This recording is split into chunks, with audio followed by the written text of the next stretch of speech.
نيطافيم هي الشركة الرائدة عالميا في مجال حلول الري الذكية للزيادة الإنتاجية الزراعية المستدامة، معروفة بالاختراع لأنظمة الري بالتنقيط. أسست سنة 1965، أي أكثر من 50 عاما من الابتكار والنجاح في الري الزراعي في جميع أنحاء العالم. نيطافيم تقوم بزيارات ميدانية لضيعات فلاحية في مختلف مناطق المغرب لتقديم مساعدات وإرشادات للفلاحين والمزارعين، كما يشمل العمل الميداني أيام توعوية وتحسيسية وأنشطة توضيحية وتنظيم ندوات وأيام دراسية وتكوينية في مجال الفلاحة لفائدة الفلاحين وتعاونيات فلاحية.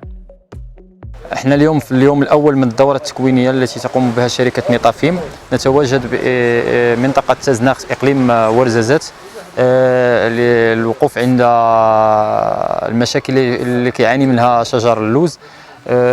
احنا قمنا بزيارة ميدانية لعدة ضيعات زراعية لكل من منطقة سكورة، منطقة تزناخت إقليم ورزازات. لهذا ارتأت شركة نيطافيم بإحضار خبراء في الميدان للوقوف عند هذه المشاكل ولإرشاد الفلاحة طريقة الاستعمال السقي، طريقة استعمال الأدوية، باش تكون المردودية ديالهم جيدة، لأن شركة نيطافيم الهدف ديالها هو مواكبة الفلاح من أجل مردودية أكثر وتكلفة أقل.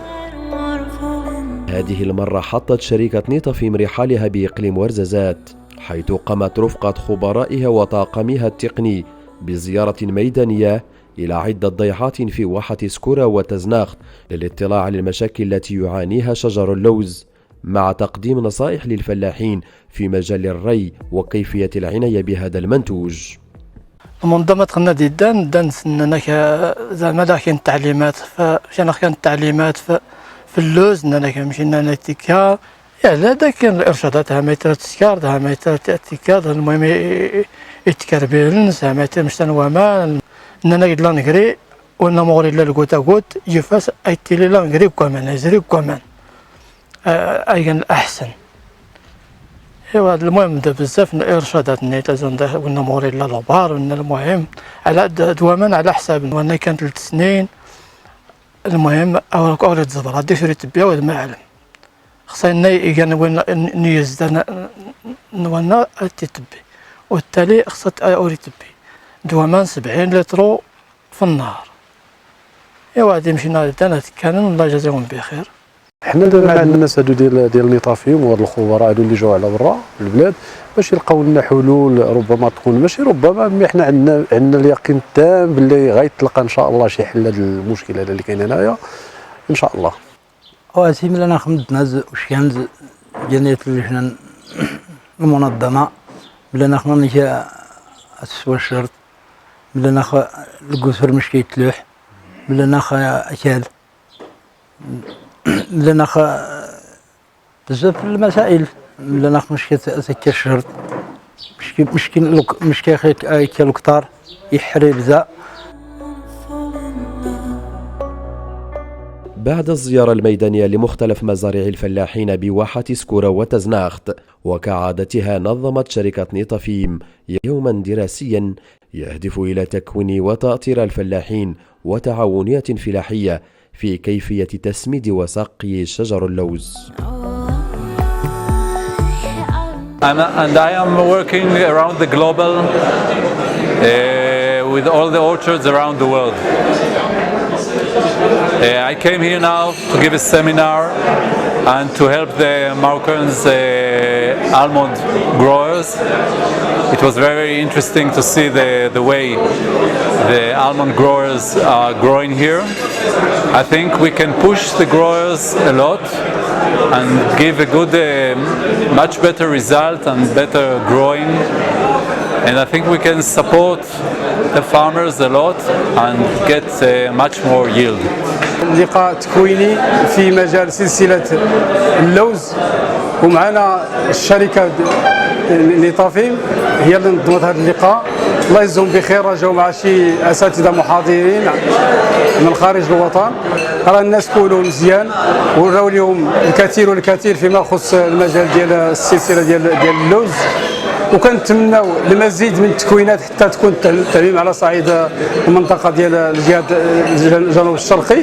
الله يجزيهم بخير، راه فيدونا مزيان، الناس استفدوا مزيان، اللي جاوا راه استفدوا، اللي جاوا مره اخرى ان شاء الله، وحتى الناس يحضروا كنتمناو يوصلوا الخبر الناس اللي ما حضروا باش يستافدوا حتى هما. ولهذا راه الشيء داز في واحد المستوى اللي هو لائق اللي كنتمناو ليه، وكنتمناو الاعاده ان شاء الله. كنشكروا شركه نيطافيم اللي جاو الاعضاء ديالها جاو زاروا الجماعه عندنا وشافوا الحقول وشافوا المشاكل اللي كيعانيو منها مجموعه من الفلاحه تما. والحمد لله اليوم داروا لنا واحد اللقاء تواصلي باش نعالجوا دوك المشاكل، باش يوريو للفلاحه، وكاع الفلاحه الحمد لله راه حاضرين ديال الجماعه، باش يوريو الفلاحه كيفاش يتعاملوا مع الشجره ديال اللوز من الغرس، من التربه، من التحليل ديال التربه اولا الى جني اللوز. وبينوا لنا مجموعه ديال سميتو مجموعه ديال الالات بما فيهم اللي اول مره انا كنشوفها ديال جني اللوز. حنا كنجنيوه غير كنهز واحد الكسبه سميتو كنلقطوه، ولكن مزيانه ديك الاله عجبتنا بزاف في سميتو. منها كتستغل الوقت، منها كتستغل الوقت ديالك، ما كتضيعش الوقت، منها كل شيء. التاليات العامله شويه كتنقص منها، ومنها سميتو هادشي ديال الكوتا كوت. حنا كنعرفوا غير واحد التيو خارجين منه مجعب كيطرش سميتو، ولكن الحمد لله شركه نيطافيم شرحت لنا كيفاش، عمقات لنا في الشرح ديال هذا الكوتا كوت، وراونا الحمد لله شنو هو الكوتا كوت من الاول ديالو، من الاساس. إلى جانب يوم دراسي تم تقديم ابتكارات شركة نيطافيم في ميدان الفلاحة واختراعاتها لأنظمة الري بالتنقيط والتعريف بإنتاجاتها وآليتها الحديثة. وفي النهاية فتح المكونون والخبراء مجال النقاش مع الفلاحين والتعاونيات وجمعيات فلاحية.